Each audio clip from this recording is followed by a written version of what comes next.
Like to call the meeting to order. Thank you. It looks like we don't have anybody who's signed up for public comment, nor anybody in the audience for public comment. We typically would review the minutes with your colleagues, but maybe we can wait. Yeah, let's just do that one as the last item, and then they can vote on it if we. Okay. And did you want to offer any opening comments before we jump into the first presentation? No, other than apologize for my tardiness. So you guys go ahead, and thank you for waiting on me. Okay. Well, we have three presentations today, so we have a heavy agenda. This first presentation is focused on mathematics. This was actually canceled in February due to the snow, which is one of the reasons why we have three presentations and it's heavy, because we haven't had it rescheduled for now. Okay. Wanted to point out that because it was originally scheduled in February, these slides were prepared in January, and a lot has changed in the world of mathematics since then, Okay. including a new policy that was approved by the state board, a new math policy that was approved by the state board in March. So just wanted to frame that regarding the snow cancellation earlier in the year. And where we are with math. But I'm going to turn it over to our curriculum specialist for secondary math, Stacy Sisler, our elementary teacher specialist, Jenny Clausen, and we're really happy to have Ashley Hawkins, a math specialist at Urbana Middle School, joining us today to just make sure we have the school voice as part of the presentation. So I'm going to turn it over to the team. Great. Thank you, guys. Well, good morning. It's good to see you, Ms. Brennan. I'm excited to be with you again. I'm Stacy Sisler. I'm the secondary math curriculum specialist here for Frederick County, and I'm glad to be accompanied by some of my wonderful colleagues today. And we're going to share about mathematics instruction and programming in Frederick County Public Schools. During our time together, we're going to share the background and guiding principles that are foundational for pre-K mathematics here in Frederick County. We're also going to share about implementation of our core instructional resources, how we approach assessment and progress monitoring for student academic success, and the professional learning and support provided to our teachers and instructional leaders. And then we'll end the math portion of our morning with Ashley Hawkins sharing about how all of that work comes alive in our schools every day. Okay. Our background and guiding principles are really steeped in our vision for mathematics in Frederick County Public Schools. And that vision is that every child in Frederick County Public Schools will master mathematical proficiencies, demonstrate productive dispositions, and develop the ability to apply those skills and understandings to thrive in college, careers, community, and the global society. And this vision grounds the work we do with both our elementary and our secondary teachers and students, and it informs all of our instructional and programming decisions that we make. One of the major bodies of work that we've engaged in most recently with our pre-K to 12 team, as well as collaborators from other departments in FCPS, is our comprehensive mathematics plan. This plan is not only a formalization of the work that we value and are already doing, but it captures our thinking and our determination towards greater support and success for our students. Our pre-K to 12 plan outlines goals and actions that underpin the milestones of students' mathematical learning journey during their academic career in FCPS. The goals and metrics outlined in the comprehensive math plan align with systemic and state goals for student achievement, such as our FCPS Strategic Plan Key Performance Indicators, or our KPIs, and state goals for increased success on MCAP assessments. We also have goals aligned to local assessment measures that are standards-based and focused on student growth, such as our pre-K snapshots, our iReady diagnostic, and ALEKS diagnostics. Beyond these goals and progress, the heart of our plan echoes the heart of our work. And those are the action steps that we plan to take over the next several years to make mathematics instruction and the mathematics experience for our students the best that it can be.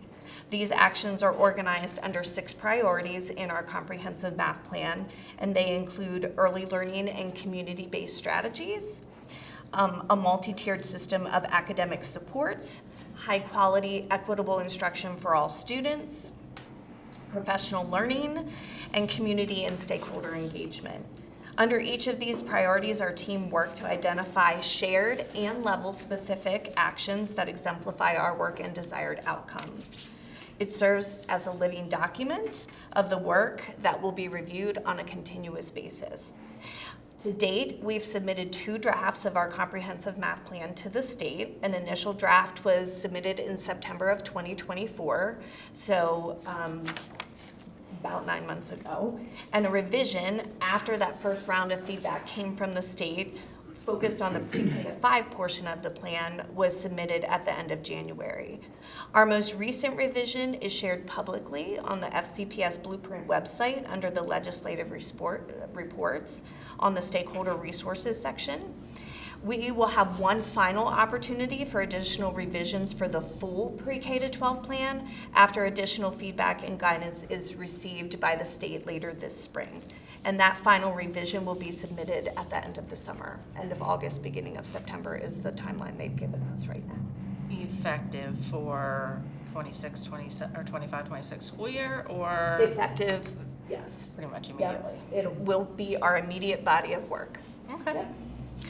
The next large portion of work that we've undertaken in understanding is, and it's very much connected to our comprehensive math plan, is the pre-K to 12 math policy, which was adopted by the state on March 25th, 2025, so a little, not quite a month ago. This policy has a laser focus on transforming mathematics teaching, learning, and achievement from early childhood through secondary education. As with our FCPS comprehensive plan, this policy supports the goals for all students to have access to coherent, high-quality mathematics experiences, with these experiences being structured around building numeracy and algebra readiness through developing students' conceptual understanding and fluency in mathematics concepts, skills, and strategies. The key components that you see outlined here are now more succinctly grouped under 4 specific policy standards that support the vision for mathematics teaching and learning. The policy standards include access and equitable mathematics opportunities, under which guidance for a multi-tiered system of supports, including intervention and acceleration, will be provided.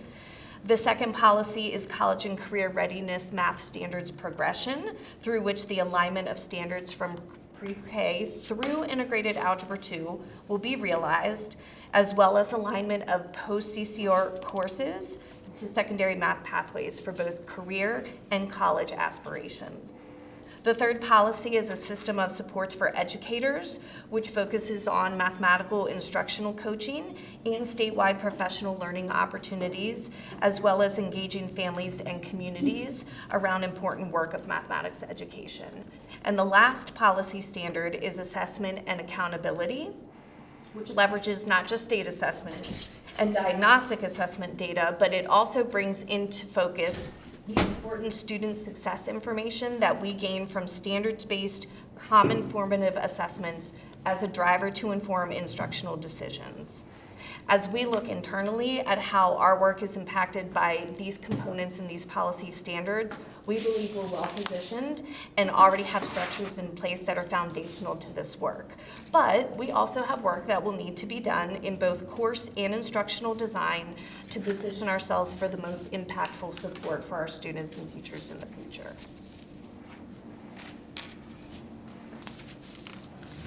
High-quality instructional materials are the core instructional resources and evidence-informed instructional practices that are at the heart of our elementary and secondary math programs. These resources are fully aligned to our current Maryland College and Career Ready standards and will continue to be aligned to the revised Maryland College and Career Ready standards that we just referenced in terms of the math policy. They're also aligned to the standards of mathematical practice.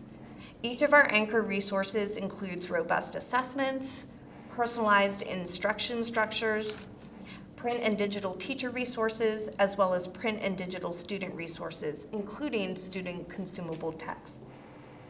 Additionally, each core program framework is centered on evidence-based instructional practices that are foundational for meaningful mathematics instruction and learning and are aligned to our FCPS work with learning science principles. As outlined here, Ready Classroom is the adopted HQIM core mathematics program being implemented in grades K through 5 in our elementary mathematics classrooms. Implementation of Ready Classroom began first with grades 3 through 5 in the 23-24 school year, with K through 2 being added for this current school year. Ready Classroom is highly rated, it's evidence-informed, and it, again, provides robust assessment opportunities, core and differentiated instructional resources, paths for personalization, and print and digital resources for both students and teachers.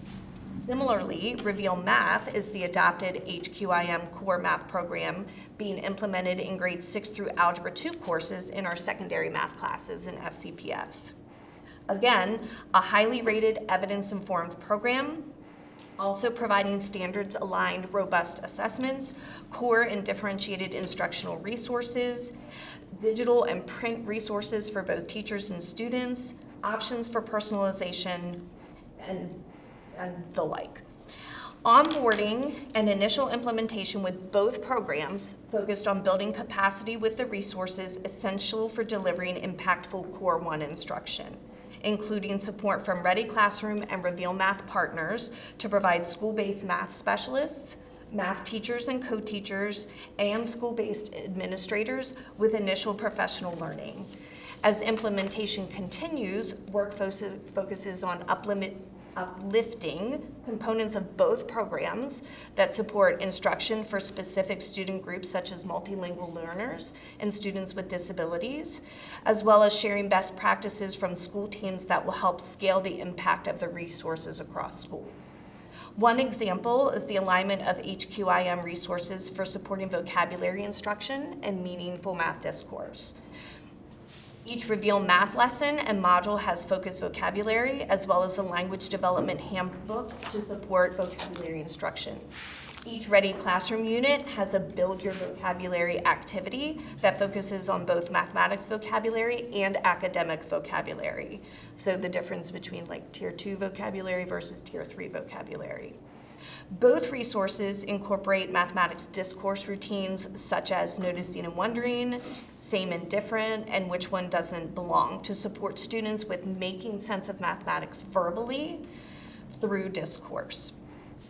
Additional work for implementation moving forward includes continued purposeful identification and use of resources and strategies in response to feedback from students through formative assessment opportunities. In addition, our work will include measures of implementation success and areas of growth captured through both formal and informal classroom visits, and aligned with classroom walkthrough tools developed collaboratively by our teams and our program partners with Ready Classroom and Reveal Math. And while a high-quality resource such as Ready Classroom or Reveal Math is important, our focus is always on making sure the full mathematics classroom experience supports all of our students with math success. Along with HQIM is our assessment program, and while meaningful, impactful instruction is our primary focus, having a well-developed assessment system helps us progress monitor and respond appropriately to meet the needs of our students as a result of our instructional decisions. In both elementary and secondary math, we have formative and summative standards-aligned assessment opportunities that include classroom formative assessment opportunities, district-created common assessments, diagnostic assessments, and the state assessment. Each assessment serves a specific role in helping teachers make instructional decisions and also helps to make informed program shifts when necessary to ensure high-quality, impactful instruction. None of the work that we do is possible without our teachers and our math specialists. They are the ones who ultimately make our vision come to life, so another large portion of our work is focused on supporting them so that they can support their students and our students. Each of our elementary, middle, and high schools has a school-based specialist, for example, Ashley, who serves as an instructional leader for teachers of mathematics in their buildings. In elementary world, we call them our EMS, or elementary math specialists, and in secondary world, we call them our SMILES, secondary math instructional leaders. Each of our teams meets regularly throughout the year with our specialists to engage in professional learning for their work in their roles as coaches and leaders, and also to model professional learning that they can deliver with their teams at their schools through the job-embedded accelerated learning process. Opportunities to engage directly with our teachers comes through our systemic professional learning in August and January, as well as formal and informal classroom observations and quarterly collaboration nights. Both our elementary and secondary teams come together in support of math acceleration and work with our elementary teachers and specialists who teach our students in the Math Pathways program to provide them the content and instructional support they need to meet the unique needs of these gifted math learners. Our teams also collaborate with our Advanced Academics Office on the best design and most appropriate resources to use for the Math Pathways experience, as well as the identification process using a multiple measures approach. As mentioned previously, the accelerated learning process is an integral part of not only professional learning that our teachers engage in on a regular basis, but also a space where our central team provides a great deal of support for our school teams. And in particular, at the secondary level, that's true of our targeted support schools. Our teacher specialists, like Jenny, and my teacher specialist, Wendy Seifert, regularly visit with our new hires and early career teachers to provide coaching support through informal observations and classroom walkthroughs. Debbie Myers, who's our elementary curriculum specialist who couldn't be here today, and myself also provide support to our schools and teachers through the formal observation process. At the secondary level, we are intimately involved with the curriculum interview screening process and helping to make sure our administrative teams know who our best candidates are for positions that they may need to fill. Our central teams are also invited to participate with department retreats to support professional learning that happens during those focused collaborative times in which our school teams engage. When our schools need us, we do our best to respond. With all of that said, I'd like to turn it over to Ashley Hawkins, who again is one of our school-based secondary math specialists from Urbana Middle School.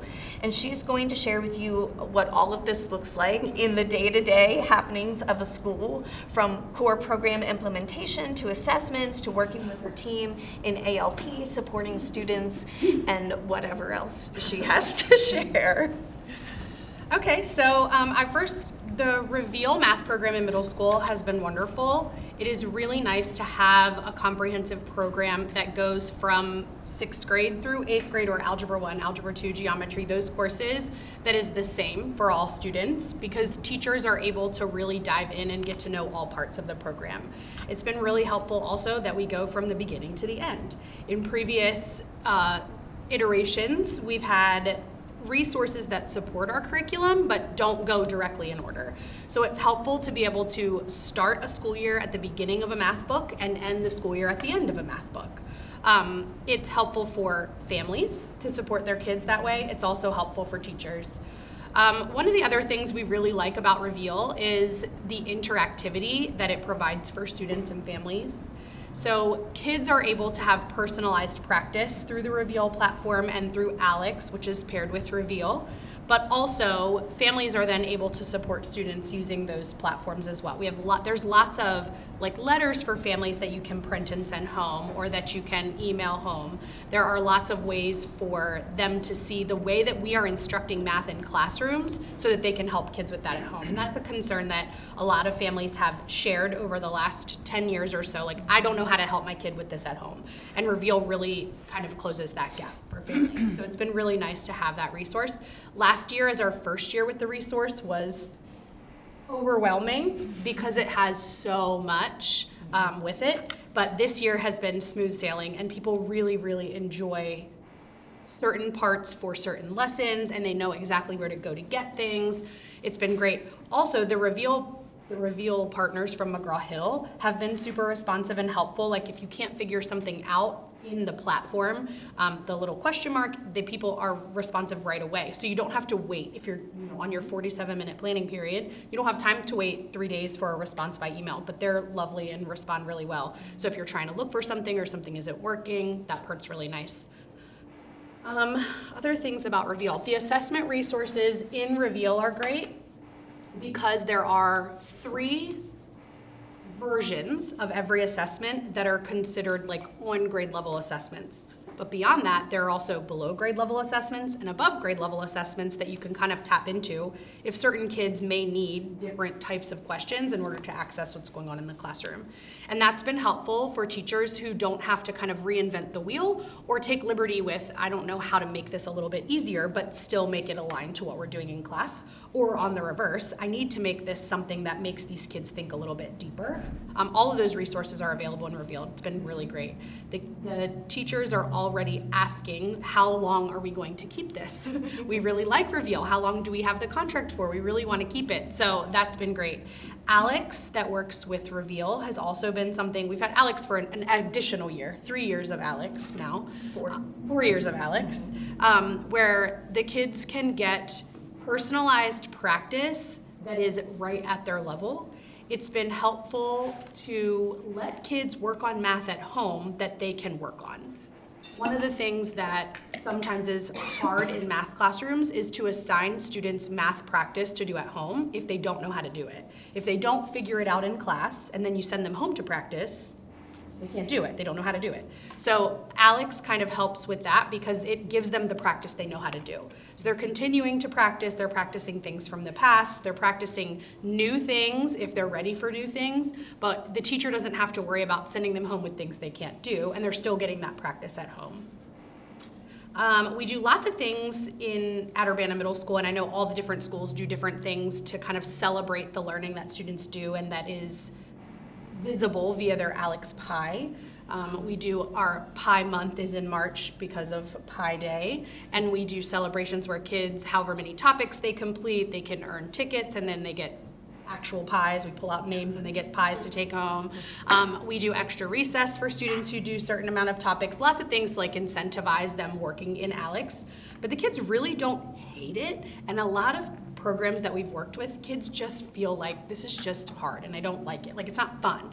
Alex doesn't have games, but for some reason they do buy in. I think it's because it's so at their level, and it doesn't really take a lot to get them to work in Alex, which has been helpful.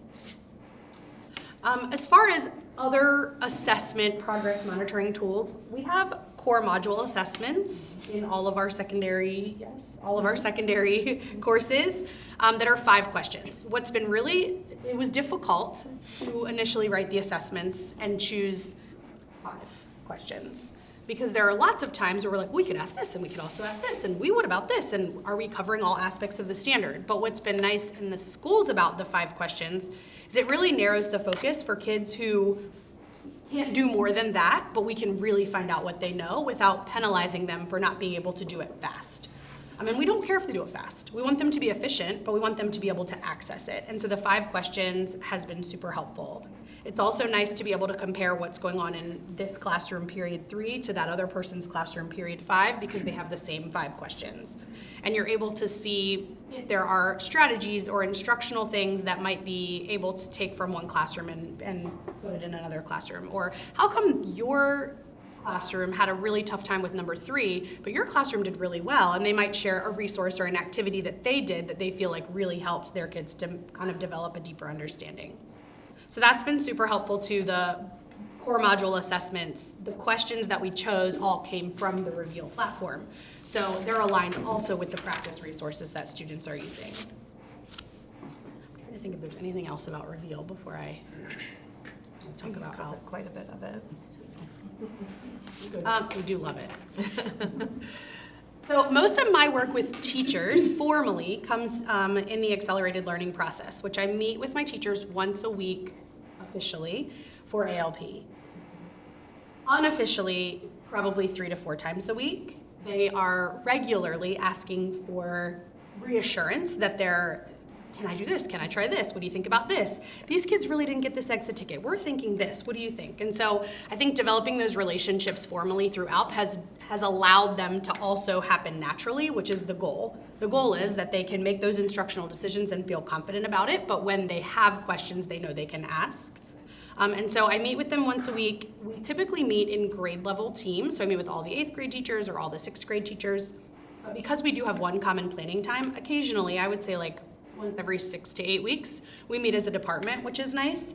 We can share like what's going on in 6th grade that might be a struggle, or something that 7th grade is struggling with that then 6th grade says, oh, we could take some time and work on that. So maybe next year you'll kind of have that cleaned up a little bit. I also work throughout to decide how my time is best spent with students. Sometimes it's best spent pulling a group out and working with them, and that might be a group that needs acceleration, that might be a group that needs intervention. It might just be a group who needs a different person telling them the same thing. I also sometimes work with kids in the classrooms, both officially and unofficially. If I'm not scheduled to be in a classroom, I'm just wandering in and out of classrooms, touching base with kids, seeing what's going on, making suggestions, interrupting the teachers, which I try not to do. But it's hard when you get so excited about something that you see to not interrupt. And because I'm in and out of all of the classrooms, I do feel like I have a good idea of what is going on in all of the classrooms at any given time. We also share at Urbana Middle planning documents that the teachers plan on a calendar type of document, and we all share them. So everybody knows what's going on. 6th grade wants to know what's happening in 8th grade today.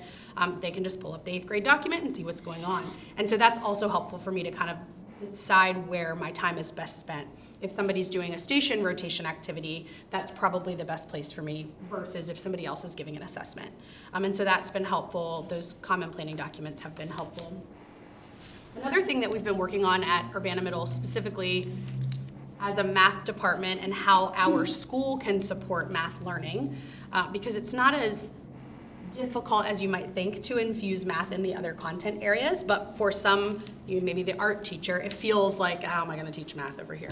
And one of the things that we've talked about is how to encourage students to productively struggle through problems, to justify their solutions to problems. They don't have to be math problems. They just have to get used to using those kind of tools. Justify what you did. Why did you choose this? Why did you choose this instead of that? Those kinds of things. We also have shared which one doesn't belong with all teachers in our school, which is a math strategy we use all the time to have students use math vocabulary to determine which one doesn't belong. We might show 4 different math problems, and we'll ask the students which one doesn't belong. And they'll have to say, well, this one, I like that one because it doesn't have a coefficient and all the other ones do.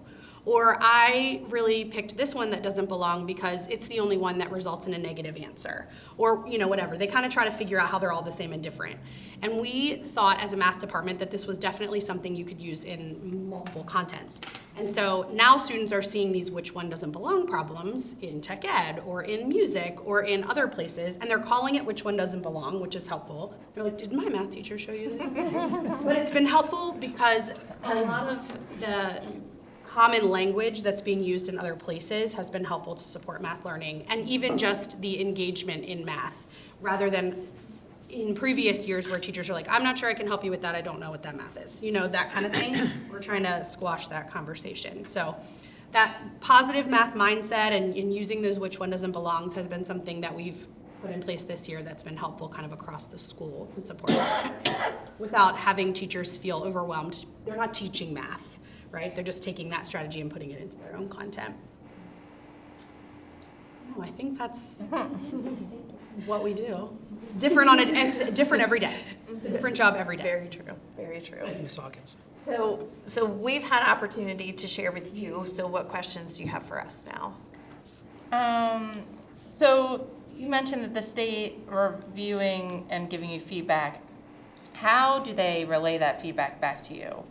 And what is kind of are they ultimately approving our curriculum? Is that this process that we're justifying to them? They're not approving curriculum. They are, and I'm not even sure I would use the word approving here either, but they're approving our comprehensive math plan, which is our entire body of work, not just our curriculum. The initial feedback came through email. MSDE has partnered with Johns Hopkins, and so the MSDE team and the Johns Hopkins team together reviewed just the pre-K to 5 portion of the plan for the first round of feedback, although Frederick County submitted our entire pre-K to 12 plan because we're committed to that work and we know what the work is and we know where we want to go. So we submitted the entire plan. They provided, those two teams together reviewed the plan and provided feedback on the pre-K to 5 portion, and that came in an email with a document attached that had bright spots and then had areas of growth. And we took those areas of growth in particular and did a revision of our plan and resubmitted our plan. The second round of feedback is going to come after the expert review teams are finished visiting schools. And again, MSDE, Johns Hopkins, and members of the expert review team will combine the feedback from what they see in school visits, from what they see from our first round of revisions, and also aligned with the guidance for 6 through 12 that's going to come and provide that last set of feedback. And again, I anticipate it's going to come from the director of mathematics through email with a document that we can reference, and then we'll do our last bit of work in revising whatever we need to revise that they've still identified as areas of growth, and we'll do our last submission at the end of the summer. And really, that last submission marks the, here is your plan, and this is the work we've committed to moving forward. So districts within their plan could choose other curriculum. They could, and we do have districts. There are a couple other neighboring districts that use Ready Classroom in elementary. There are some neighboring districts that use Reveal Math. There are some districts that use a core resource, illustrative math. I believe Eureka might be one that's floating around. And so there are districts that have different high quality instructional materials. So some of our goals around that high quality instruction will lean into the resources that we have, but they also lean into evidence-based instructional practices and aren't focused just on the product that we purchase.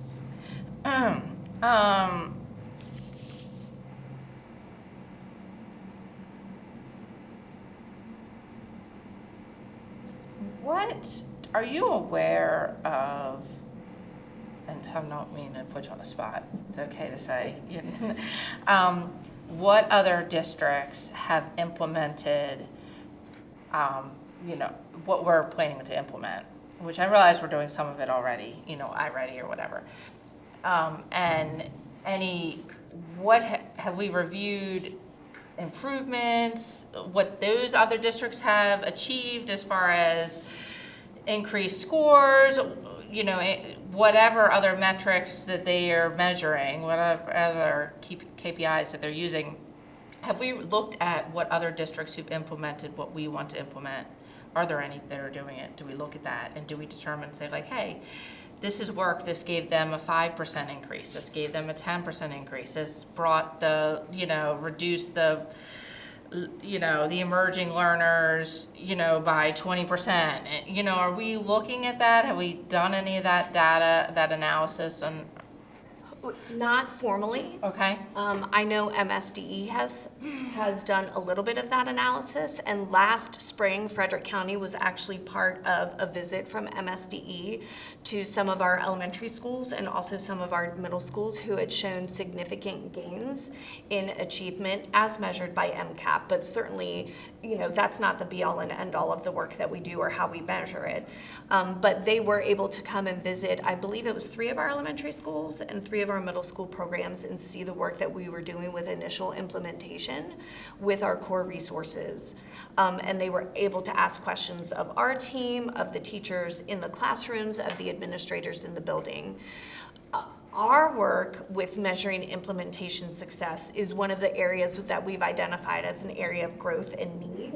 Now that we're in our second year, really, this is kind of the hinge point where what are the decisions we're going to make? What is the feedback that we're starting to hear from teachers and students and families? What are we observing in classrooms, and how are we going to formalize all that feedback into an action plan? So that's certainly some of our work moving forward. I mentioned that we have goals for some informal classroom walkthrough tools that not only our team can use, but that an administrator can walk into a math classroom and see components of the Ready Classroom lessons happening and know that's happening, that's good instruction, that's what I want to see. Same with Reveal Math in our middle school and high school core courses. When I walk into a math classroom, I'm hearing this, I'm seeing this, I recognize that resource, I know implementation is going well. So with regards to implementation and evaluating it's, how it's working out, what, obviously it takes some time to get the new materials in. It does. The teachers have been used to using those materials. What is the time frame where we should be able to say, like, we should see some type of marked improvement in student performance based on this implementation? Is there a time frame? In general, any kind of implementation takes 3 to 5 years. And Okay. next, before you really start to see the impact of that implementation. And so, for example, Alex, that Ashley mentioned, it's a digital supplemental tool that we use in secondary math. We actually started using it coming out of pandemic. So we're in our 4th year of Alex implementation. And we are starting to see the impact that we want to see. We now are able to get some causal information that as students complete between 50 and 60% of their pie, that's a hinge point for proficiency on other assessments, including our core module assessments and including the MCAT assessment.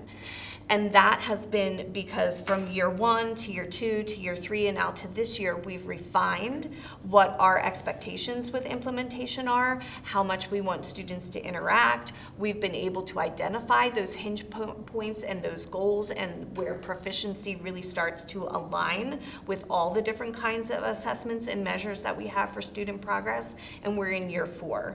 So I anticipate as we move into year 3 next year with Reveal Math and Ready Classroom for grades 3 through 5, that's where we're really going to start to see refinement of the implementation and true impact is going to start to happen. I was going to jump in there, Ms. Brennan. Sure. I think a real circle around year 3 when we want to start really seeing clear outcomes. I think we heard Ms. Hawkins say the first year of a new resource like this is really hard on teachers because Sure. it's a new book, it's a new program, it's a new platform, it's new everything. I forget the words you used a few minutes ago, but it was like the teachers were kind of hitting a stride with it this year. We expect next year to really be sort of the tipping point when in an implementation like this. Okay. And let me just add on to that. I've conducted expert review team visits on behalf of the state to 4 different districts this year. And many of the districts have adopted new curricula within the last year or 2. And one of the things that we saw routinely was sort of a robotic implementation, right? I mean, resources are meant to enhance the quality of teaching, right? It's all about the teachers, their capacity, their efficacy, and the resources should support them and be better. But if you're so kind of new with the resource that you're constantly looking at the resource, you're not really fluent. You're not really checking on student responses and adapting your approach to them. And so that's pretty common across the state right now. But as teachers become more fluent and familiar with the resources, you'll see better instruction and more responsiveness to student performance. Okay, thank you. And I don't want to take a whole lot of questions, but I made a bunch of notes while you were talking. So with the Alex, for instance, that digital tool, is that a subscription that we pay per student? And does every student, applicable student in grades, 6 through 12, whatever, have that? How does that work? It's bundled with our Reveal Math purchase. Okay. Which includes all of our students in all of our math courses from grade 6 through Algebra 2. So any student enrolled in any of those math courses has access to Alex. We do have a few supplementary licenses that are used in other of our elective math courses in high school, but those courses also tend to be our dual enrollment courses and our AP courses, so they have resources through FCC, like Newton Alta, for example, is a similar kind of personalized but also assessment and assignment platform that dual enrollment math courses use. And AP Classroom has a variety of resources that teachers can use when they're instructing AP courses. So it really mostly is used in our core courses, and we have that bundled in our contract with Reveal because it does align with the Reveal program. program as well. So are the kids like, are teachers assigning homework in Alex? Is that, or is it entirely a practice? I mean, how is it, like, if you were a typical student who was on grade level, how would you be using Alex? That sometimes depends on the school or the teacher, the department, what decisions they've made. We've made general recommendations from the secondary math office that says Alex can be used in a variety of ways. It can be used for the personalized pathway, which is the Alex Pie. And when you are setting goals with students for the Alex Pie, we've made recommendations for somewhere between 5 and 10 topics a week that students should complete, depending on what course, whether it's middle school or high school. We've also made recommendations about when that can happen. So that could happen during the math instructional block in 10 minutes of a warm-up time. It could happen in small group rotation as part of your independent practice time. It could happen at home as independent work that you do at home, that you engage with your family at home if you're able, or whatever. So there's a variety of recommendations that we've made for how students can access and when they should access Alex and how much of it they should complete. But we've also made recommendations around goal setting with students for Alex. And here you've taken the initial diagnostic. What do you want to accomplish, and how can I help you get there? How might we need to divide our time between now and the semester so that you can hit 50% of your pie after 50% of the year? And so there's conversations around goal setting and some recommendations that we've made around goal setting as well. So it's not a lockstep, every single student does exactly the same thing in Alex. The personalization is just one piece. Teachers can create assignments in Alex that align directly to the Reveal module of instruction for that real-time formative information about, do they get it with the instruction that I just did today? That might be an in-class assignment. That might also be a homework assignment. It just depends on some of those policies that school-based teams make decisions about. Okay. So when I was on the board at Frederick Classical Charter, we implemented iReady during my time on the board. And so when we brought in iReady, we had different variations for licensing, which we could just do our diagnostics in iReady, or we could buy licenses that allowed for practice for the iReady. Is that still how iReady does their? Is that still is that how we have it now in FCPS? Like, you know, that we have options to have just diagnostics and then we have practice. Yes. And then what are we doing? Because one thing we found is that there was a fair amount of students who were not using the iReady for practice, where we were not actually getting our money's worth out of the licensings that we were paying for the practice time and that sort of things, because now this was obviously, the classical is not a digital-based platform. So we kind of eschew using the digital-based platform. So if anybody's keeping true to classical, you don't really want to be doing a digital-based, platform. But so that could just have been our implementation. But within our other schools, do we have teachers who are again? I'm kind of like, are we actually using this to the way that we should? I can speak to that. Okay. We absolutely monitor each school's usage. Okay. And by each school's usage, we can break it down by the grade level, by the teacher. And we see those pockets of schools who are really utilizing that as an instructional tool all across the county. We get a pulse on everybody. From our office, we then try to incentivize usage, but we also don't want it to become the primary focus, because it is not instruction, it is practice. While MyPath offers the instructional side, which is fantastic when a student is working independently and they get stuck, it does provide coaching and instruction on how to learn something new or learn something that was taught, but you need to see and hear it again. So it is valuable in that regard, but again, we don't want too much screen time. So there is a happy medium that we try to recommend, and that is no more than 40 minutes about 40 minutes over the course of a 5-day school week that a student would engage with MyPath, the personalized Version. side of iReady, the digital tool. So we do monitor that. And the school then has different fun incentives for students to stay engaged so they can really hone in on some areas that might be weak or provides enrichment opportunities. And to answer your question about cost, that personalized practice side of iReady, we only use it at FCPS and K-5. 5. Okay. Have you heard Ms. Sisler talk about Alex? It's kind of like a sister, similar kind of tool. But we're using that in the 6th through Yeah. Algebra 2, which is roughly 10th, 11th, right? Yeah. Okay. And then after that, our higher, our 11, 12 maths are either, they're more like, yeah, okay, right. Because we're basically more like college level math at that point, and they're taking it. Okay. All right, I'm probably done. All right, well, I can fire a few off. So my first question is, regarding your plan and your implementation, do you all have any ratios that you use, whether it's for elementary or secondary, for a teacher to be able to determine whether or not they're using the digital resources too much versus using a paper consumable, basically trying to get the students off of the screen? Do you all have any type of ratio that you give to your teachers at all?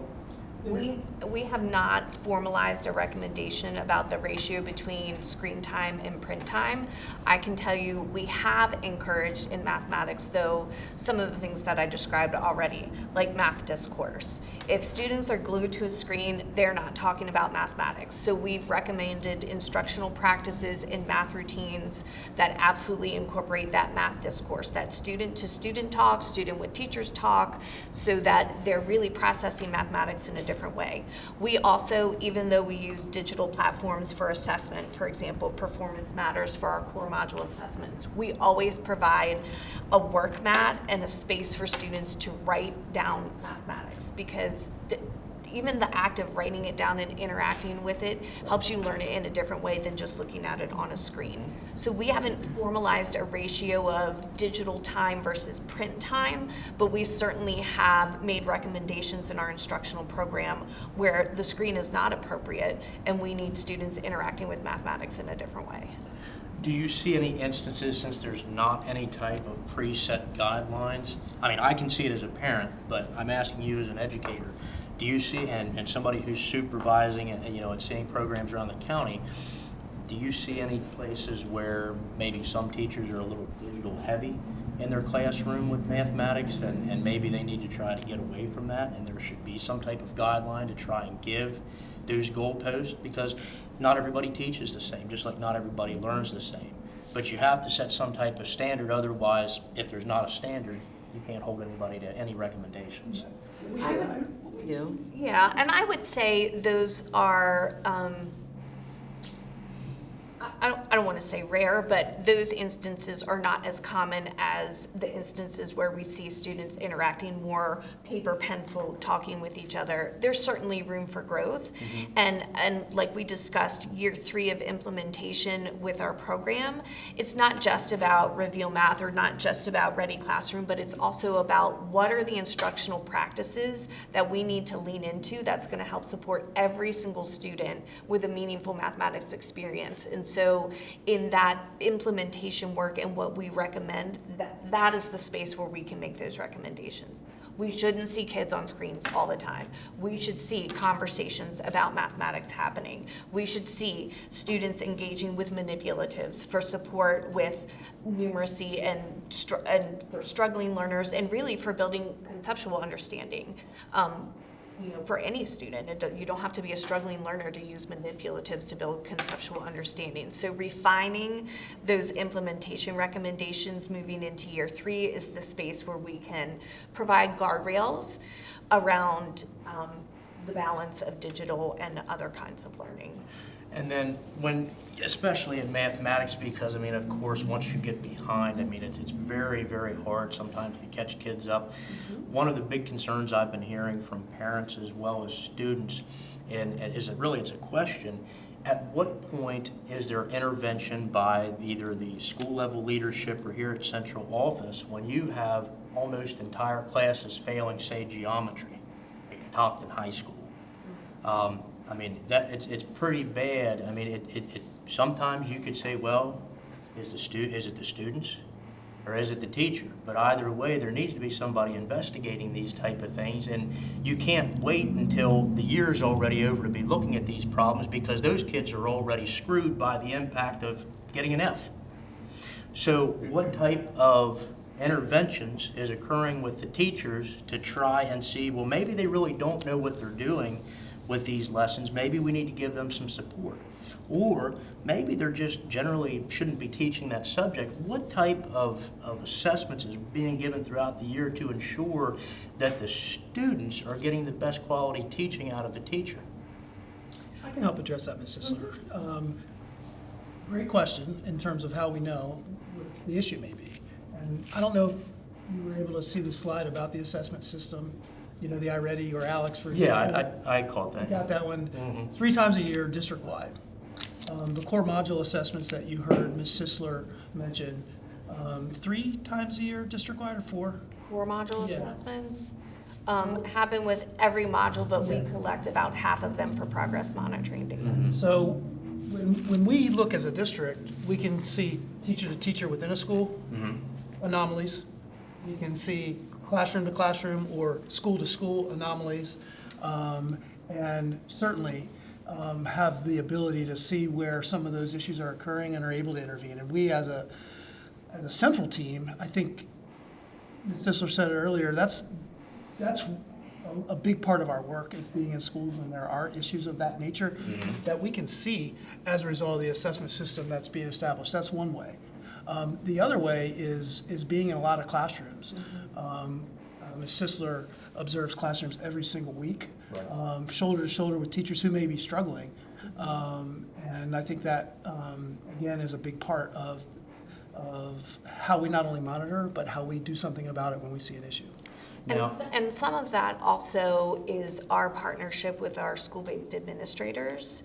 If we're not there right when the problem or the concern is starting to happen, building that relationship with our school-based teams, administrative teams, so they know they can reach out and say, hey, I'm concerned. Can you come? Can you observe? Can you provide feedback? I know specifically of a high school example this year where a principal reached out and said, it happened to be a geometry teacher, I really need help. This teacher needs some support. Can you schedule some time with this teacher? And, certainly our team does that, but we also empower our school-based math specialists, our academic specialists at the high school to be able to provide support with instructional practice, support with content knowledge for teachers that may be struggling as well. So the next question would be who is responsible? So from the teacher, then who would be responsible for that immediate monitoring and supervision if a teacher is,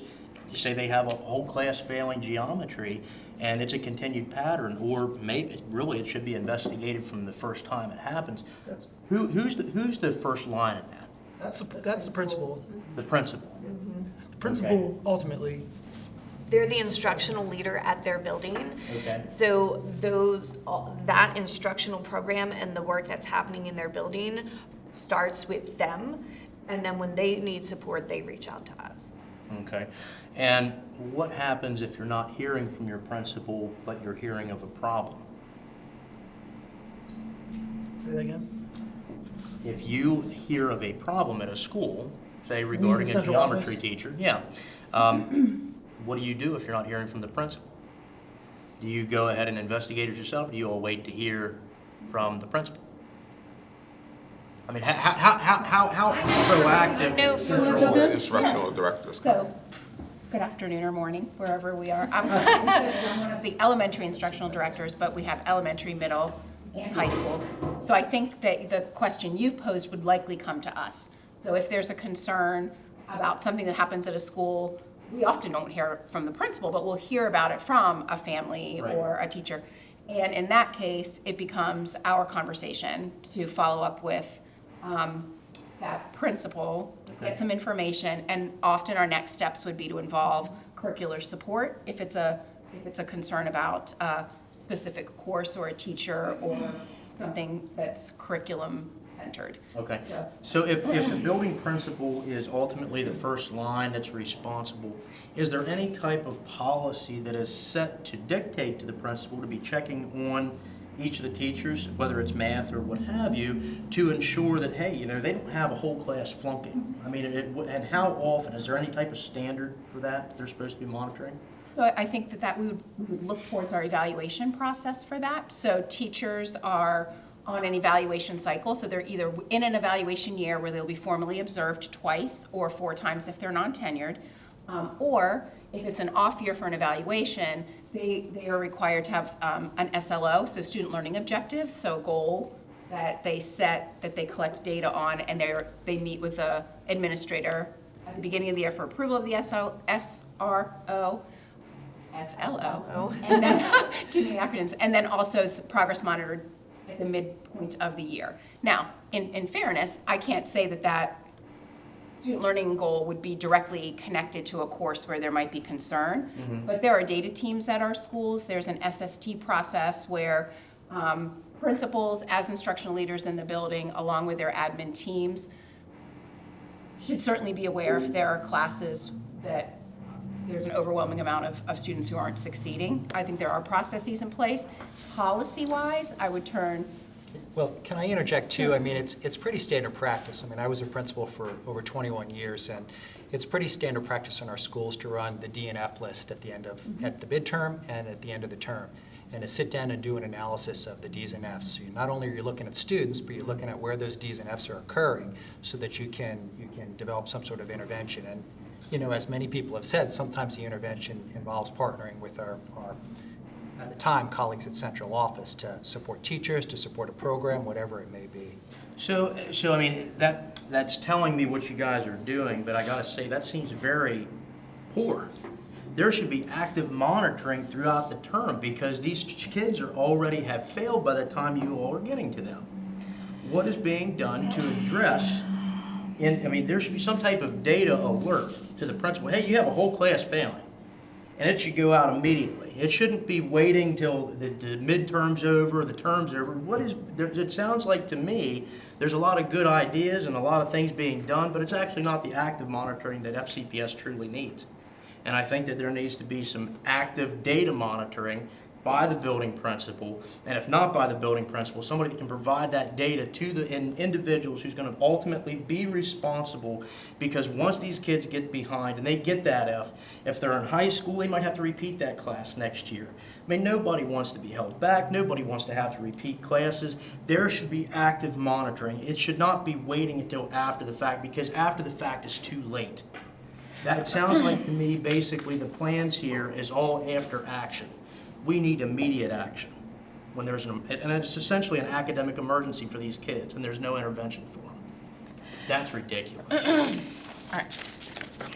Specialists. Yeah. Specialists. That's where the math specialist, and that's where the ongoing formative assessments come into play that happens throughout the year. You talked about some of the assessments that happens throughout the year, and those data are reviewed by the building administrator as we go throughout. And Ms. Sisler also talked about the fact that we can monitor the usage and how students are doing with some of those programs to be able to intervene as well. Additionally, with regards to the principal monitoring data centrally, and we'll hear a presentation in a few minutes, but centrally there also is data monitoring as well. And when our instructional directors do, at minimum, their quarterly visits, that's also an opportunity to take a look at how students are doing in which courses and classes, and talk about how we're being responsive to those results that we're seeing. Okay. We got a big agenda, so. We do have a big agenda, but I did want to just close it out, because I think Mr. Black raises a good point, and we would agree that active monitoring and action before it's too late is what we expect. We have common assessments that our teachers should be using, that our schools should be using to see a red flag before it's too late. To do that consistently across our entire district is absolutely a challenge. And so I want to just validate that we also see that challenge and are committed to making it much more consistent across the entire district, not just in pockets. Could I just ask one more question? Advanced learners, what are we doing? What does all of these opportunities provide that we're talking about here for the kids who are just like way accelerated? I mean, like, I don't mean just like they do a little bit better. I mean, like they're like off the charts, you know, could be doing college level math in the 6th grade. What are we doing for those kids in our system? So we have some formalized pathways for acceleration that start in elementary school. Identification starts at the end of 4th grade for the grade 5 math pathways opportunity. In grade 5, that's a compacted experience with grade 5 and 6 content.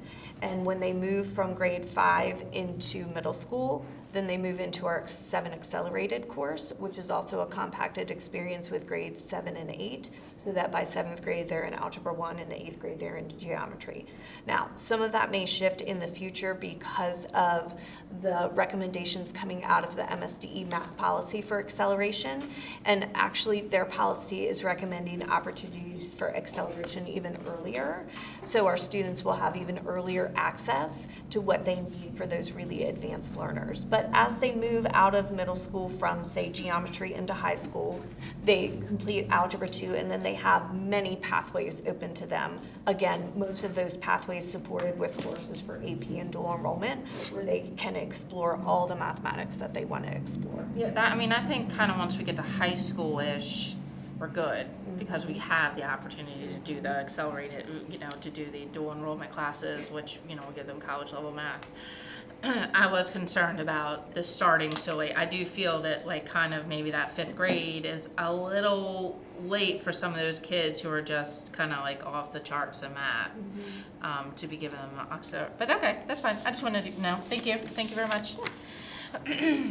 Okay, we'll move on to presentation number 2. Thank you to our math team, appreciate it. Thank you guys very much.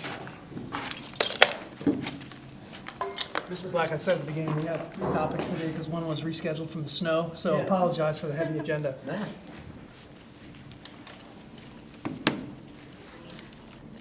What?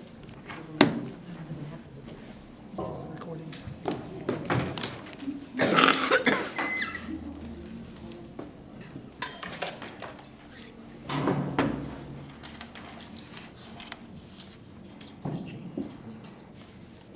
She's doing something. All right, good morning again. So Frank Fetter, Director of Assessment, Data Reporting, and Strategic Improvement. And today we're going to be talking about multi-tiered systems of support, or MTSS.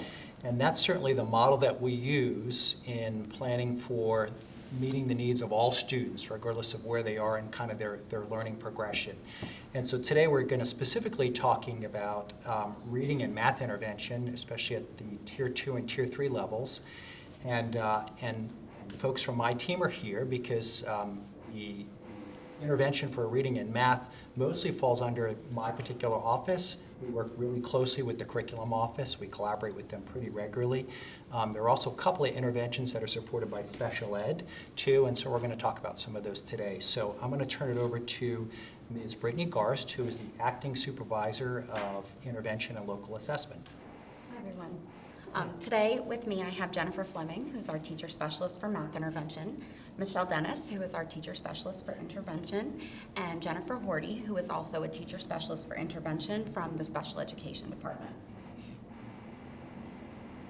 So today our goal is to provide an overview of the MTSS tiers for intervention for students in reading and math. And like Frank said, our team mostly focuses on tiers 2 and 3, but we do work very closely with the curriculum and instruction team. So the MTSS, or multi-tiered system of support, is the framework that we use for strategic planning. And this includes all supports along the continuum for students, including interventions. All students in FCPS receive Tier 1 supports Those are universal supports for all students. As they need additional supports, as they're identified for additional need, they move up the tiers as appropriate. So you can see that we begin with differentiated supports with all students, moving to strategic and then intensive support. We also have multiple collaborative structures that exist within schools to make instructional decisions based on screening and assessment results to determine what tier of support students need. So this includes the accelerated learning process, or the ALP teams, our core teams. We have both reading and math core teams at each school, as well as the student services, or MTSS teams. So these collaborative structures are used by our schools to determine the specific needs and supports that our students have. The ALP and core teams meet to make instructional decisions and review progress, and that can be school-wide, class-wide, or also individual student. And then through this process, they discuss the tiers of support. SST teams are used to discuss individual students, and they are not always related to special education, but when interventions are not successful for our students, these teams will often meet to determine the root cause and the next steps for those individual students. So we're going to start with math intervention, and I'm going to go ahead and send it over to Jen Fleming here. Good morning, I'm Jennifer Fleming, teacher specialist for math intervention. So I wanted to start off giving you an overview of what we have in our elementary schools for intervention and the progression of supports that we offer. So in terms of supports, we always start with tier 1 classroom supports. We want our students to be as close to grade level, interacting, differentiating within the classroom, being provided with supplemental supports, hands-on, multi-sensory opportunities within the iReady curriculum.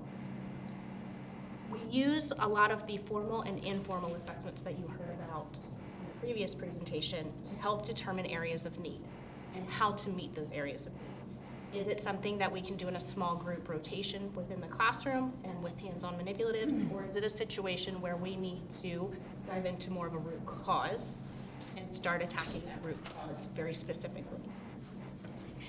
Once we have exhausted all of the opportunities within the classroom, we explore within the core math teams which resource might be the most appropriate for our students. And so in our elementary classrooms, we have Do the Math, we have Math Navigator, Number World, and Connecting Math Concepts as our programs, our research validated programs that we utilize. Do the Math and Math Navigator are module-based programs. So that's where we can identify a root cause. So let's say we have a student that is struggling with place value within addition and subtraction. We're going to utilize those modules very specifically so we can hone in on those skills and get those students proficient and move them in and move them out, because again, we want to get them back to grade level. And so those modules range from addition and subtraction and place value all the way up into fractions. So we can decide based on the student's need what we need to use for them. If we need something more intensive, we have Number Worlds. Number Worlds is specifically a kindergarten-based program within those skills, and it is much longer, much more intensive. It takes about 32 weeks to work through that entire program. And so that's why, again, we look and try to determine what is the best fit for our students to get them back to grade level as quickly as possible, accelerate their learning. If Number Worlds is still a little too much for our students, then we access Connecting Math Concepts, which is even more intensive in terms of duration and the way that the students access. And that again is early numeracy, very early. Typically, we see our students that access that program are students that are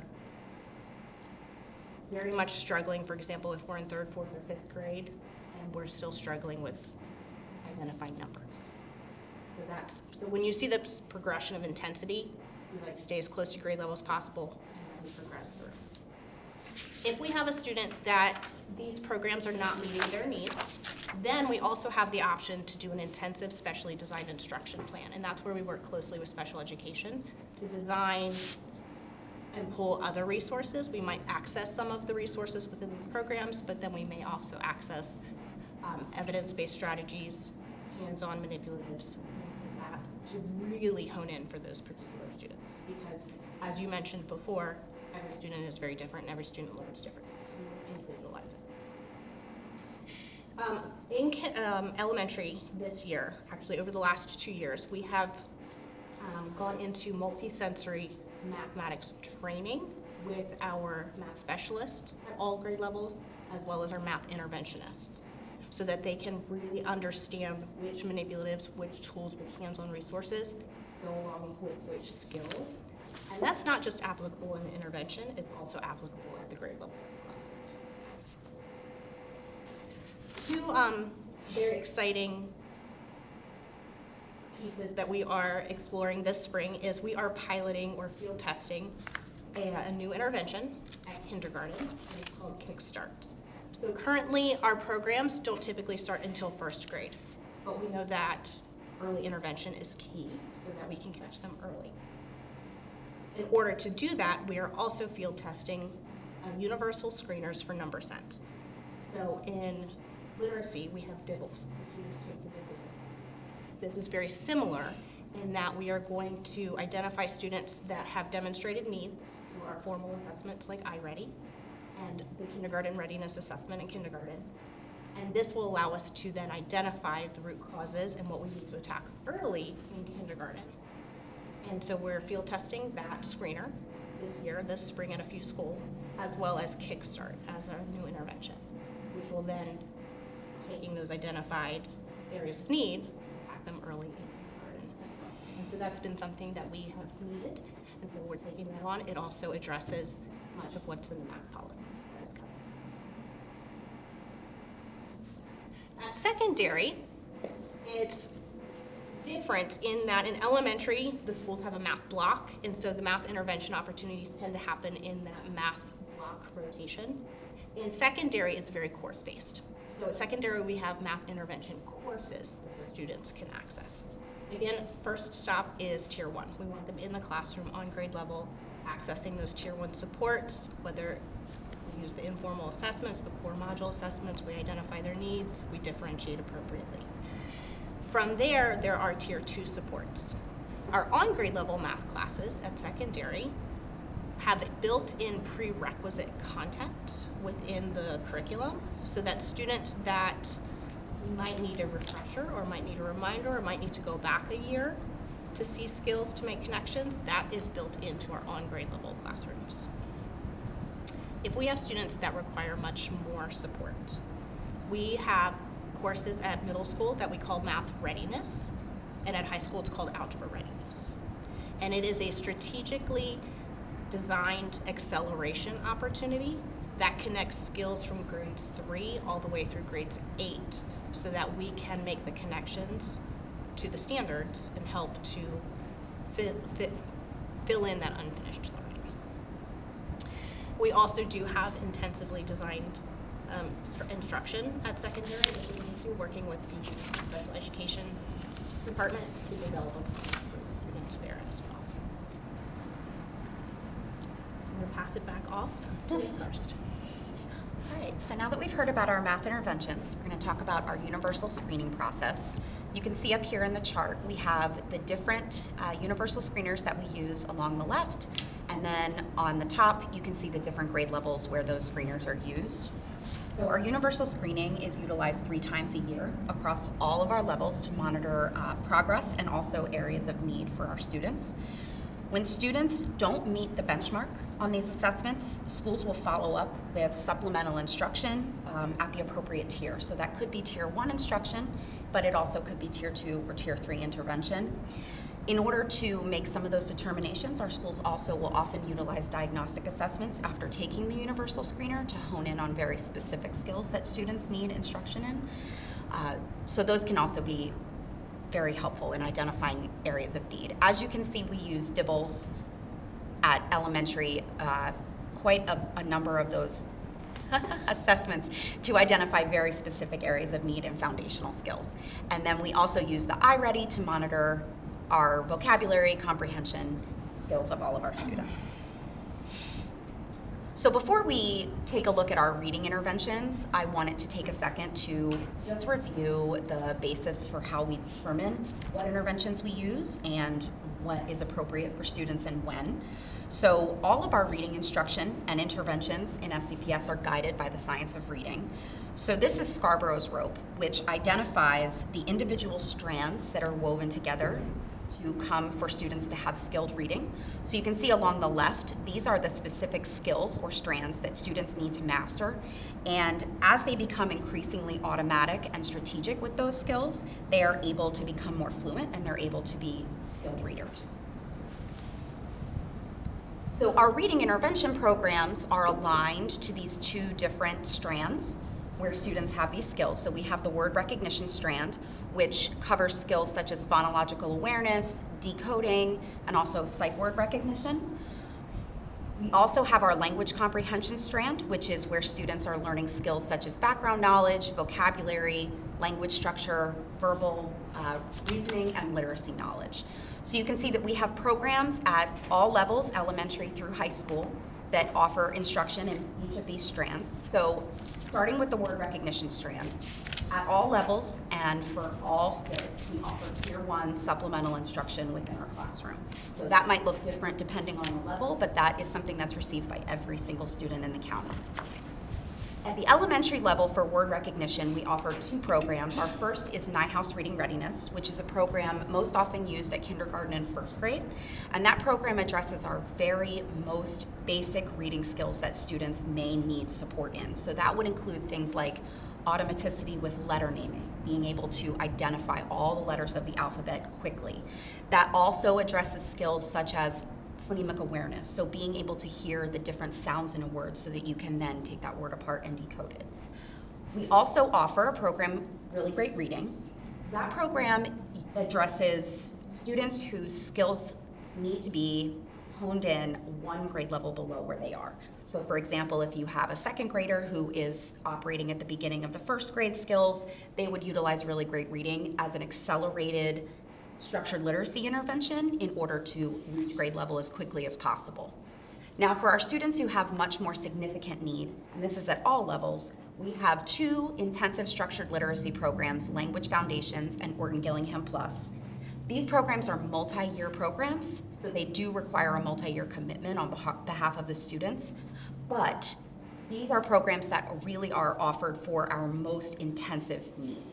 So we don't jump immediately to the most intense intervention for our students. We will attempt other tiers of intervention before we get to that point, because we always want to have them in that least restrictive environment. Like Jen Fleming mentioned, we want them to be in the classroom and receiving grade level content as much as possible. When we move on to the language comprehension strand, we offer a different program at each level. So in elementary school, we offer a program called Exploring Reading.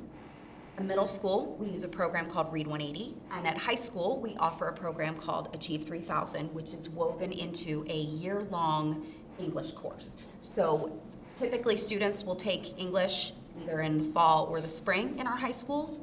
When they are enrolled in year-long English, they have the same teacher for both fall and spring. They receive an elective credit for the intervention portion, and they receive both interwoven throughout the school year. So it gives them more time with the curriculum as well as that extra support coming from the intervention program.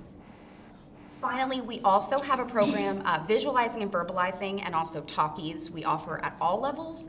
That program is very, very intense and for our neediest students in the county, almost always special education students who need a very intense level of support that our other programs can't offer. So finally, if students are not able to make progress in one of our research validated programs, we also offer, just like math, intensive specially designed instruction through their IEP, and that is offered at all levels. So, any questions? Do you want to go first this time? You can go. Ladies first.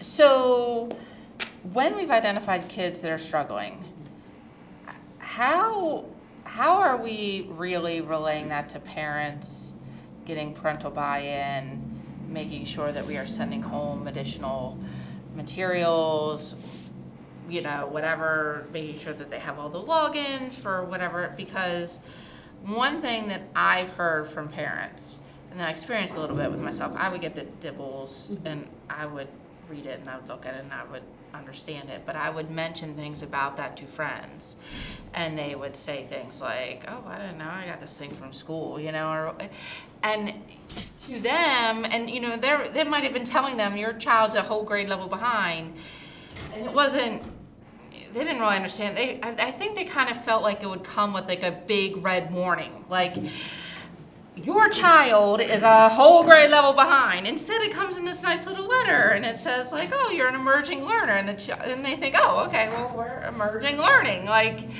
what are we doing to make sure that we're really getting into parents that way? And should we consider maybe sending them the big red flag, like, do you have any idea how behind your child is? Because I don't think some parents really recognize what we're trying to tell them sometimes. You know, that's great feedback, and actually there was a public comment at a recent board meeting in late March, and that same issue was raised about whether or not parents can you know, interpret the level of need based on some of the reports we're sending home, specifically for dibbles. And so we're actually taking a hard look at that now. I reached out to that parent, and she thanked me and said she wants to email me. She's very involved in literacy in the community, and so she's going to provide me some guidance. So we've actually, we were just talking about this yesterday in our items meeting, about taking a look at all of our letters and seeing what we can do to kind of improve them, to clarify kind of the need of the student based on dibbles, and then what we're doing to kind of support, and then what they can do at home to support their kids too.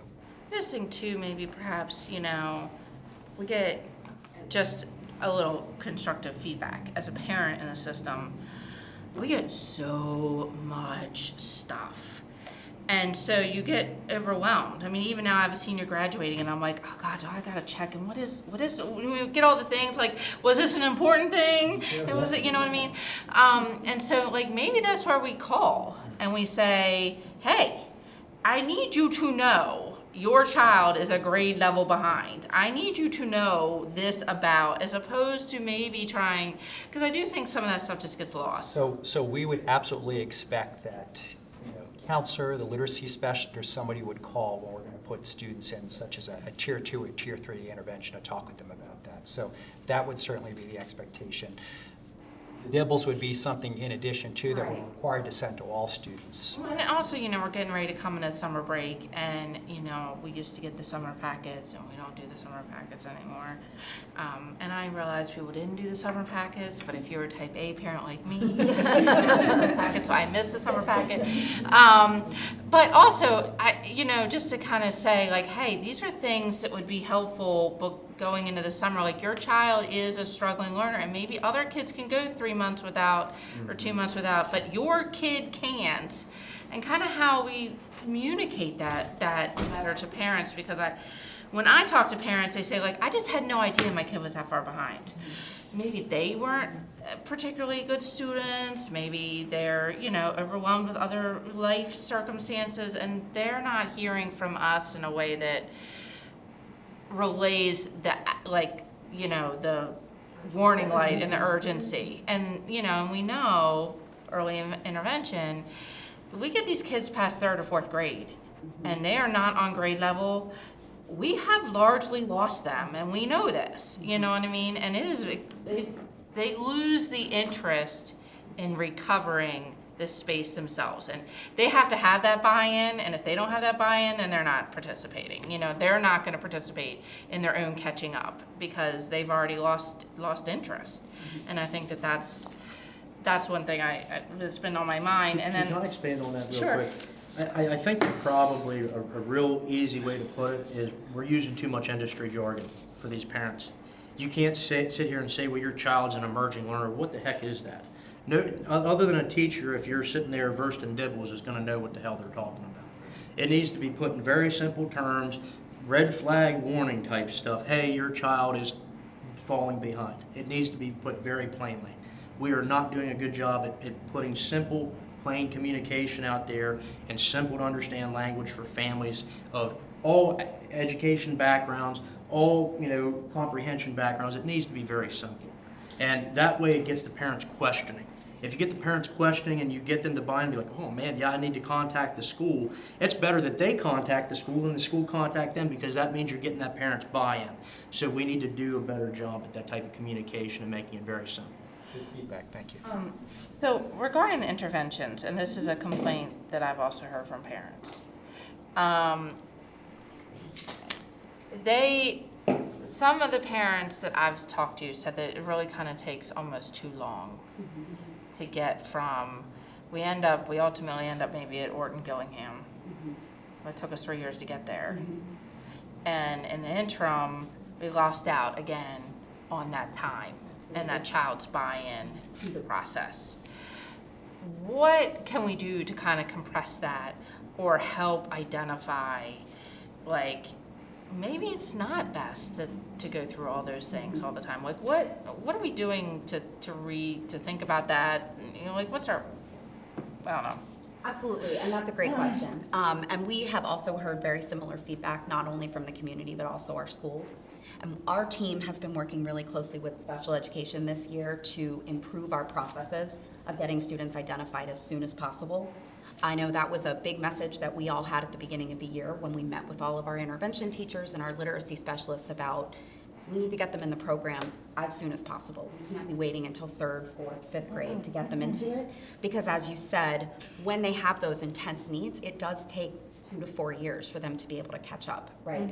Some of them are so far behind and some of them need such an intense level of support that it takes them longer than it would take a typical student to meet grade level.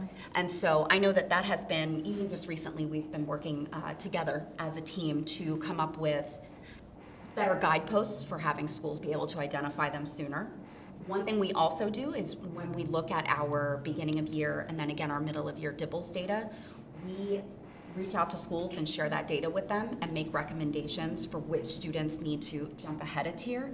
Because like you said, when we have a student coming in so far below grade level that a tier 2 intervention is not appropriate, schools are able to skip that step and move directly to the tier 3. Does that make sense? Yeah, that's a big concern, because I feel like the data shows us that when those kids get to 3rd or 4th grade and they're still behind, You're correct. that they are behind forever. They are, yes. And so that's my concern, and I think that bears out in our test scores and all of those things, and we're not going to make any meaningful improvement in our metrics if we don't focus a little bit. So I'm glad to hear that that's that those are the focuses that you guys have as well. Well, we are lucky too that our initiatives are also now being supported by the literacy policy from MSDE, which does require that students be identified for those types of supports by 3rd grade. And so I think that as the literacy policy comes more into play and our schools are able to implement some of these things, that's part of why we've also been working as a team to kind of develop these guideposts and these, guiding guideposts, to get there, because we do want them identified by 3rd grade. I will say that in terms of our team, our messaging at elementary, that has been our most important thing this year, to get them in by 3rd grade. We can't be waiting too long, like you said. Okay. And the other thing, just to round out that point, is in regard to kindergarten. A little bit of a red flag warning has been a theme today. I think we're in a little bit of, not a little bit, we are in a paradigm shift. Earlier times in education, there may have been a philosophy that kindergarten, let's not freak out the parents just yet, let's give them some time. Middle of year kindergarten might be too early. But we know enough now that some students exhibit reading difficulties in the middle of kindergarten, and it's red flag warning.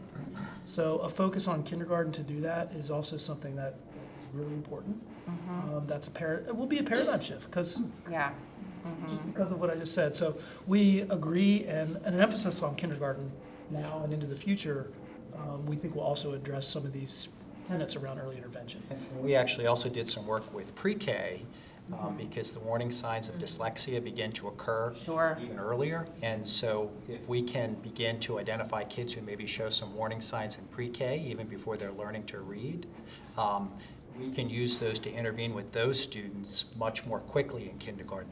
So that was important work that we did with special ed and curriculum towards the end of last year. That's hopefully paying dividends this year. Well, and I know certainly, you know, a lot of parents and a lot of people, you know, from my age, you know, kindergarten should be play, and it should be play, and it should be interactive, and it should be, but you can see very early on, you know, just as a parent, not in any like real skill, but just watching kids over the years of my friends' kids being in the classroom, you can identify really early sometimes that, all right, that child isn't playing the same way that other children do. That child perpetually chooses the letter D instead of the letter B, you know, like every single time. And you put the line under, you do this, and they still, and it's like, okay, wait a minute, like, and so we can be both play, which is important, but then we also have to be like, hey, and I know sometimes as a parent, and I do think that district-wide that this is I know some of it is, it's hard to tell parents that your kids are not doing well. And so I think sometimes we don't want to be those people telling them, and it's hard for them to hear, I think. And I think that that's something too maybe we can find a way to educate our parents a little bit better about why we're doing this, because I do think people inherently hear that as some type of a criticism of them. I didn't teach my kid reading early enough, you know what I mean? And so how we relay that, I think, is really important, but it's critical to getting out there. Well, and I mean, one of the things I was sitting here thinking about, as far as these interventions go, obviously special education, IEPs, 504s, all that stuff is a whole separate matter, but these tiered interventions that we have for math and reading, do they require parental consent to have those students in those interventions, or is that something that we can go ahead and put that student in as part of their regular curriculum? So our schools it is policy to contact parents before placing them into an intervention. Right. Parents are always able to refuse. So we do have a process where parents can say, we don't want our child receiving that intervention, and then they won't, especially at the secondary level, because like Jen said, those are course-based. And so it's very different from, you know, pulling them out of a small group time in math or reading. They effectively take that reading or math intervention as an elective. Yes. Mm-hmm. So we do have those processes in place. Okay. And what would be the reasoning? I understand the least restrictive environment, but as we've alluded to, it sounds like sometimes we're already so far beyond where we could have been had we started earlier. Why is there such a hesitance to go ahead and start with the most aggressive tier and then step down if the student's doing better? Why not go ahead and start with the most aggressive, the most intervention to begin with, and then if you can go to a lower level? It's kind of like, using a fire department analogy, when you get a call for a chest pain, we send a paramedic, we send an ambulance. If the paramedic arrives on that scene and that person's not having a heart attack and they don't need advanced life, the paramedic goes in service. Go with the most aggressive first, and you can back it off. Why is there not a strategy to go that way versus dialing up from the lower, considering that many more students need a higher level at the end of the day? So we can always skip immediately to the most intensive tier, and we would base those decisions off of our universal screening and diagnostic assessments. And so often, and I'll use a second grader as an example, if a second grade student is displaying needs in first grade skills, we would not necessarily want to jump to the most intensive intervention, because they would need to start that intervention learning kindergarten skills that they may have already mastered. So we want to make sure that they're able to receive the specific instruction in the skills that they are showing weaknesses in as soon as possible, but also in a way that allows them to accelerate so that they are not remaining in an intervention possibly for 3-4 years, when they probably could have learned that skill a little more quickly, especially if they're only reading or performing in math 1 grade level below. But aren't they being assessed to determine what they know essentially before the intervention's given? Mm-hmm. Okay. So I mean, at that point, then you could still start at the most intensive at that point and go, and you still step down. Sure. I would say that, you know, we do have a number of students who do immediately move to the most intensive. I want to make sure that that's very clear, that we don't require schools to go through every single intervention before they make it to the most intensive. those decisions are often based off of our, like I said, our universal screening and diagnostics that show, this student has had tier 1 support, but they are not able to move beyond. This is a first grader who in kindergarten participated in intervention learning letter names, and by first grade they still don't have them, right? So those interventions often, because they take such a long time, we want to make sure that we're not moving a student into an intervention that, for example, they might be struggling with R control vowels. In a program like Orton Gillingham or Language Foundations, they might focus on that particular skill for a number of weeks, where in a less aggressive intervention, they may only focus on it for 1 or 2, so that they can move beyond and master it very quickly. And when students are in intervention, we progress monitor them every couple of weeks, so we continue to give certain DIBELS assessments that give us feedback to tell us whether or not the intervention's working, and if it's not, then it can encourage a more intensive intervention. Okay. Generally, how long does it take if, say, you have them in a level 2 intervention, a tier 2 intervention, if you was to sit there and not see progress? I mean, I know obviously this is a very sensitive, specific question to each student, but is there a general time frame that you allow for the intervention to run before you say, you know what, this isn't working, we need to do something different? Is there any type of standard to that? Absolutely. So we like Frank said, we use progress monitoring every 3 to 4 weeks with our students who are in an intervention, and I would say by the time that we get to multiple progress monitoring and they're not making progress, that would be a point where we would immediately intervene to move them to something more intense. Thank you. Just one more thing. So I think is it hard to catch kids up while we're obviously trying to do school-based, and then they're learning the next, they're moving on with the rest of life and they're having these interventions. Is there something we could do extra outside of school? Like, what should we, if you could have people do whatever you wanted to do, would you have, an after-school program in addition to help catch these kids up? Would it be summer school? Would it be, could we do to speed along, particularly our kids who are maybe 1.5 kind of grade, they're okay on everything else, but they're falling behind in certain areas. What can we do to speed this along? Is there anything, what would you recommend? All the above. All of the above. I think every single one of those examples that you just laid out, summer school, after school, Saturday school, online, these are all possibilities that come with challenges. How do you create something like that doesn't feel like a penalty to the student? When we run after school programs, there's always a challenge of finding teachers who are able to work after school. Tutoring options that we have in the after school hours. So certainly on the menu of options, but barriers to actually pull off at scale. What about homework in these situations? Because I see just generally a lack of homework across FCPS now. I have 3 children in FCPS. I don't see any homework.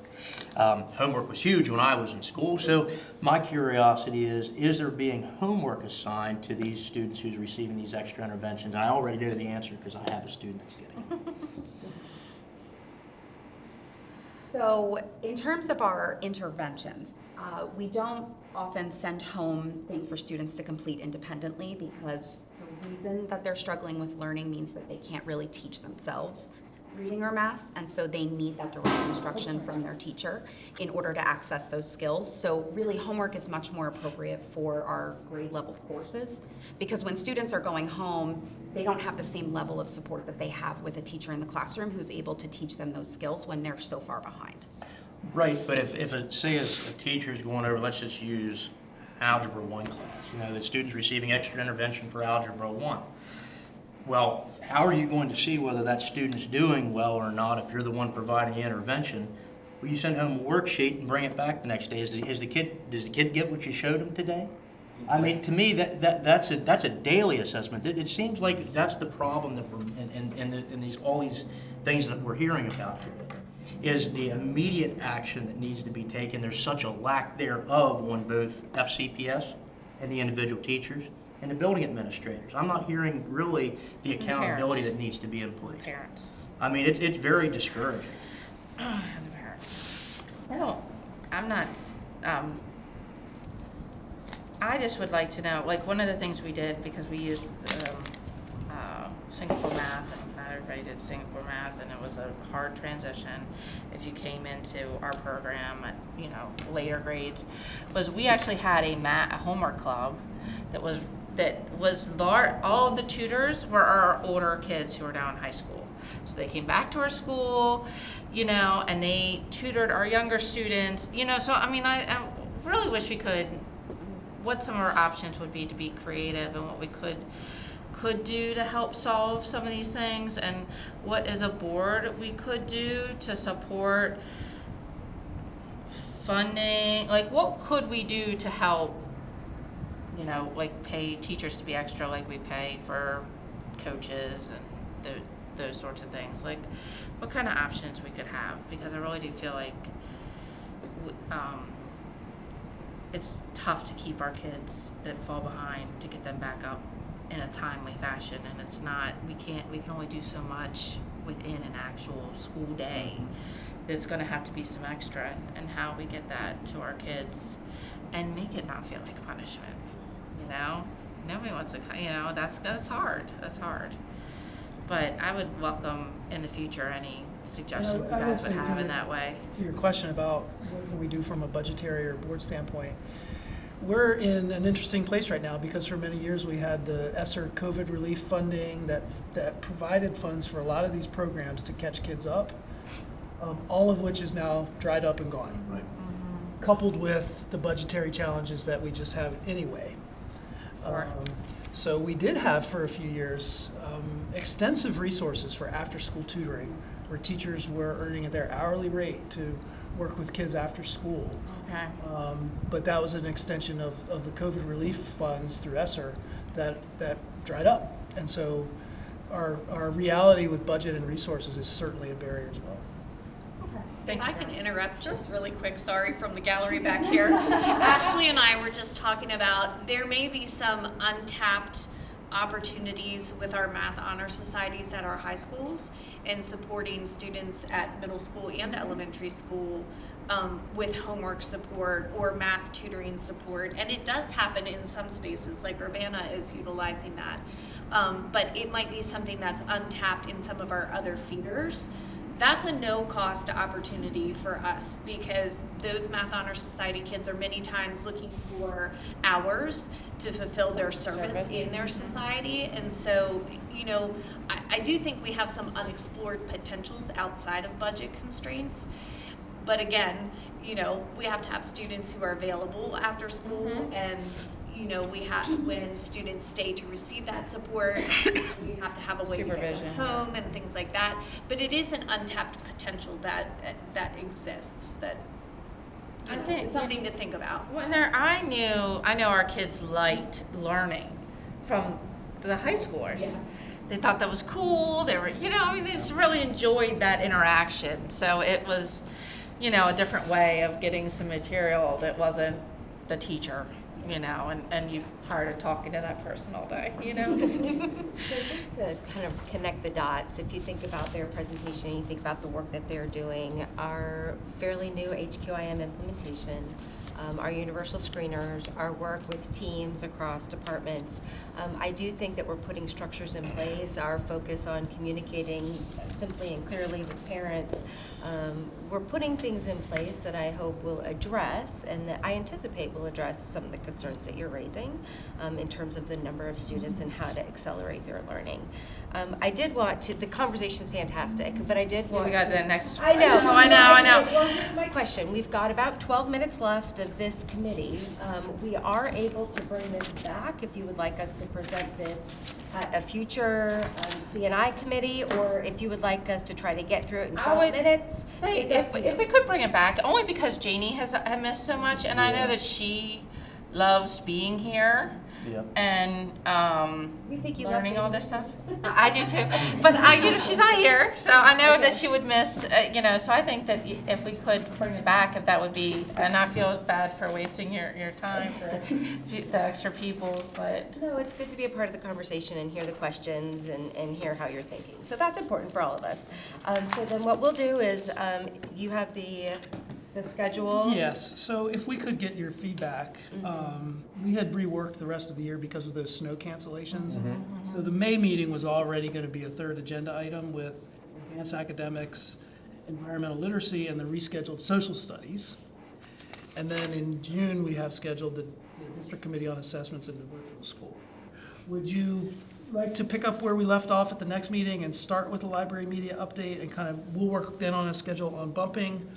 Or would you like to bump it to the June one since it's lighter? It's your call. I would say maybe bump it to the June one. That seems if that would be okay. What do you think? Does that work with you? Does that work for you, Yeah. Mr. Black? Yeah. So we will rework our schedule, send it up to the board office before the next meeting for you to take a look at. And if you have any concerns with what we've laid out, you can let us know before the next meeting. I apologize for running over today. No, it was robust discussion. And it's important. It's important conversation, and so we just wanted to make sure that you had time with all of the sessions. No, and I know that Janie would love that section too. She would definitely want to participate in that. So, Thank you to our team for waiting patiently. Yes, We'll- apologize. Sorry.